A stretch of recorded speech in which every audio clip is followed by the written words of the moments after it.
សហរដ្ឋអាមេរិកបានប្រកាសបន្តពង្រឹងកិច្ចសហប្រតិបត្តិការយោធារបស់ខ្លួនជាមួយកម្ពុជា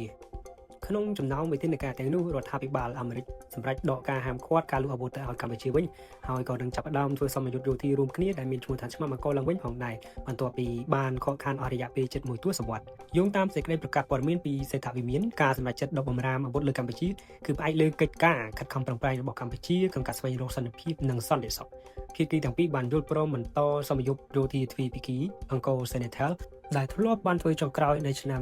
2017សម្ពយុទ្ធឆ្មាំអង្គរនេះត្រូវបានកម្ពុជានិងអាមេរិកចាប់ផ្ដើមធ្វើឡើងតាំងពីឆ្នាំ2010និងបន្តធ្វើជាប្រចាំរៀងរាល់ចុងឆ្នាំរយៈពេល7ឆ្នាំជាប់គ្នាប៉ុន្តែសម្ពយុទ្ធនេះត្រូវបានបញ្ឈប់នៅឆ្នាំ2017ហើយមិនបានដំណើរការឡើងវិញទាល់តែសោះរហូតមកដល់ពេលបច្ចុប្បន្ននេះបន្ថែមពីនេះសហរដ្ឋអាមេរិកបានបង្ហាញថារដ្ឋាភិបាលអាមេរិកនៅរដ្ឋធានី Washington ក៏បញ្ញាបន្តបណ្ដុះបណ្ដាលទុនធានមនុស្សសម្រាប់យោធាកម្ពុជាផងដែរពួកគេនឹងបង្កើនចំនួនកន្លែងសម្រាប់មន្ត្រីកម្ពុជាដើម្បីទៅសិក្សានៅសាលាយោធាអាមេរិកល្បីៗដូចជាសាលាយោធា West Point និង Air Force Academy ព្រមទាំងសាលាដទៃទៀត